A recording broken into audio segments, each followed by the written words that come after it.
Top three actors of all time. I actually don't have favorite actors.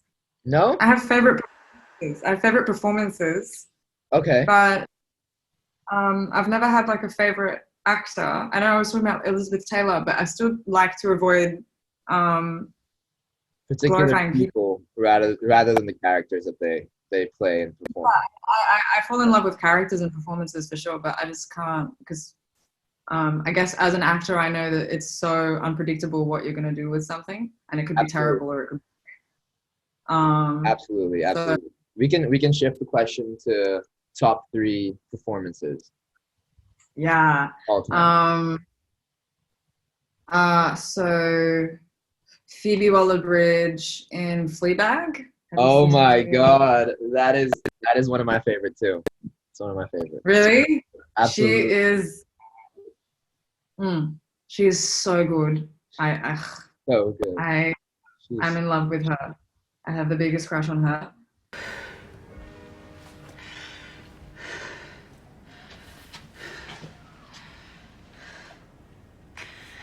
You know that feeling when a guy you like sends you a text at 2 o'clock on a Tuesday night asking if he can come and find you, and you've accidentally made it out like you've just got in yourself, so you have to get out of bed, drink half a bottle of wine, get in the shower, shave everything, dig out some agent provocateur business, suspend about the whole bit, and wait by the door until the buzzer goes.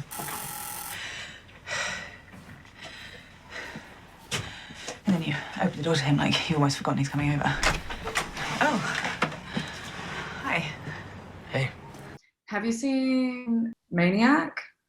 No, I haven't seen Maniac. It's really good. Okay, definitely gonna get that on my list too.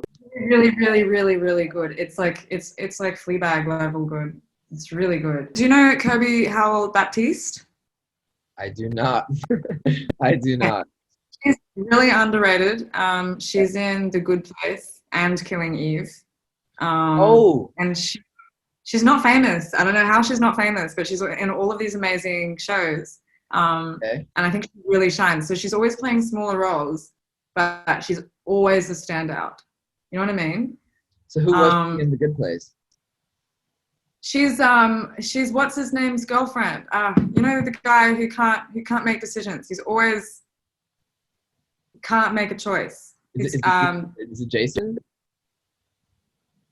Oh no no no, no, no no! It's I know what you're talking the about. I know you're talking about. the It's philosopher. yeah, the philosopher who can never make decisions, right? Like he's always confused about what the right Uh, decision is, and he just like spends way too much time on that. so And yeah, remember when they go to Australia, and then he gets a girlfriend in Australia who's also a professor, and she's wonderful.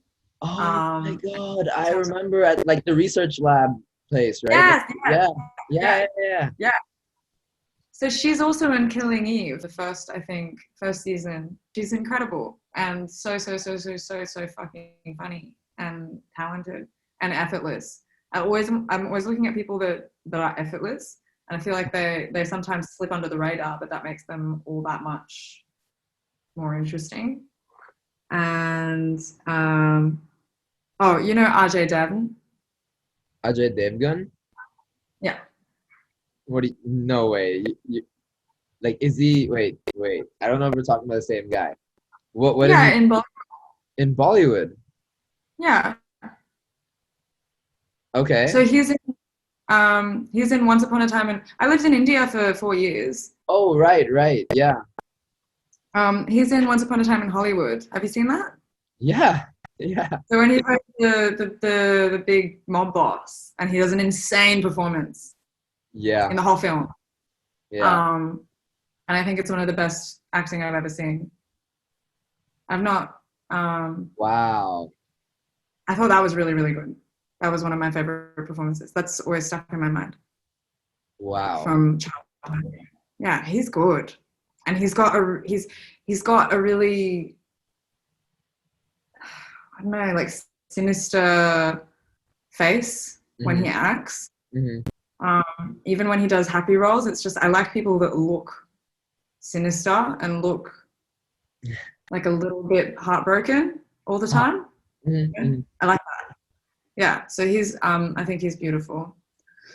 Um, Very interesting. That's so That's so cool. Yeah. I would not have assumed that you were taking someone out of Bollywood.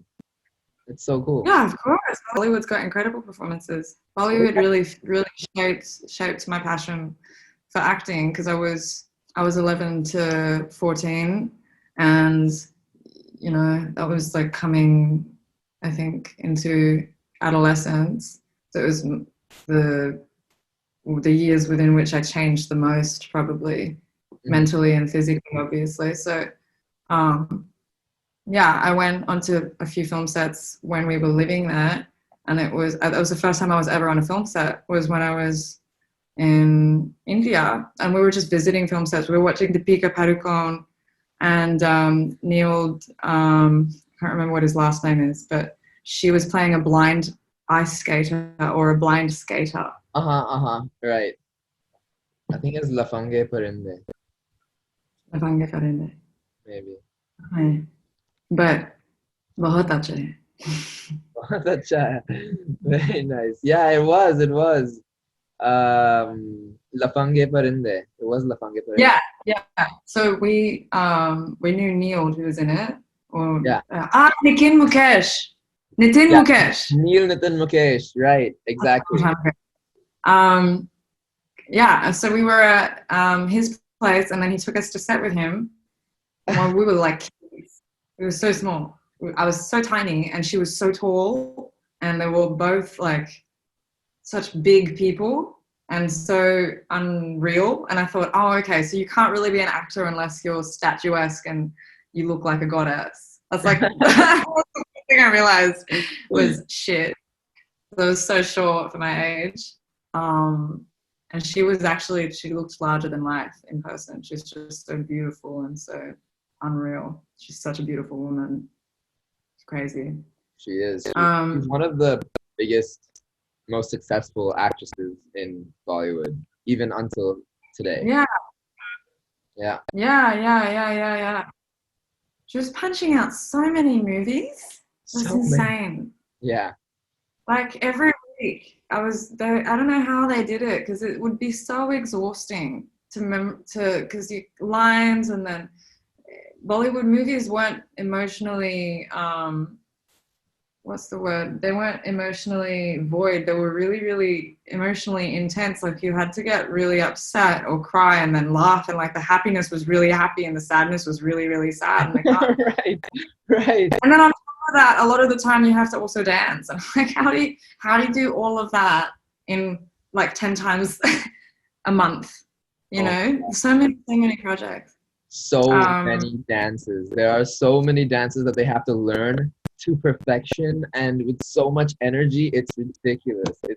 Yeah, and you actually have to be good at it. Yeah. If that was a requirement in Hollywood, I would not have ever booked a project, because I swear people pay me to not dance. I'm so physically uncoordinated.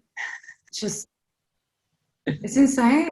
It's amazing. I would honestly never book a role if that was the case in Hollywood. If you had to be good at dancing, I'm sure through all your struggle, you've learned to work on yourself so well that you would have learned how to dance too. I've been trying to, and I suck. Yeah. Okay. Yeah. Okay. I'm that one person in dance class where people are like, I don't think she should try anymore. She just needs to go home and accept that it's like I'm like Mick Jagger with 2 left feet. It's just never going to happen. It's never, ever going to, I cannot coordinate no matter what. I've tried hip hop, tried jazz, funk, hip hop. Nothing. I'll take your word for it for now. Let's go back to why you were at Neil Nitin Mukesh's house. How did that happen? I don't even know. I was because I was going to the French school in Bombay. Okay. And one of my friends, her dad worked for L'Oreal, and I think he was like a senior, I don't know what position he was. And my dad was Consul General of Thailand in Mumbai at the time. So we knew Shashi Kapoor and his kids and Kunal Kapoor, and so they came over to our house a lot for events. Mm-hmm. And then I think that meshed. And my friend knew Nitin because of her dad's job at L'Oreal, And then he knew of me because of my connection with the Kapoors.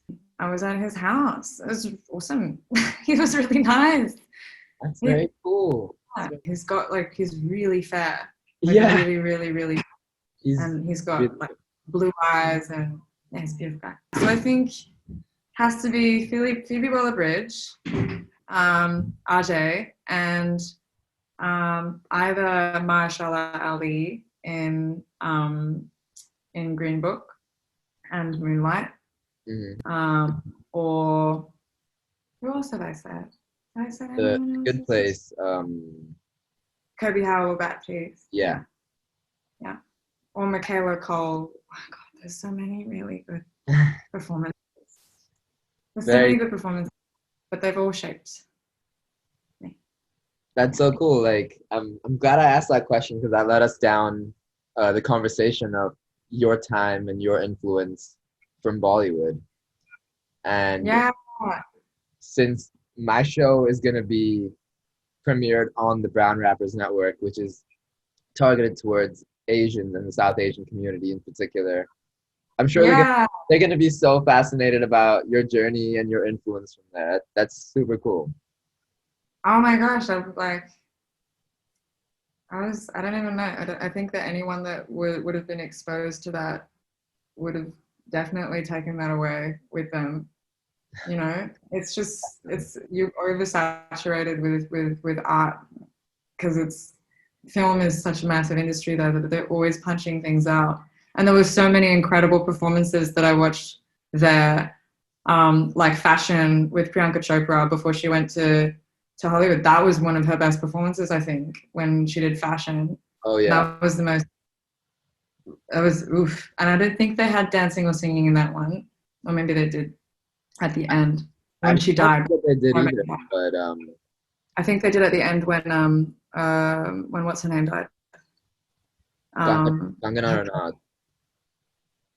Who? I think it was Kangana Ranaut.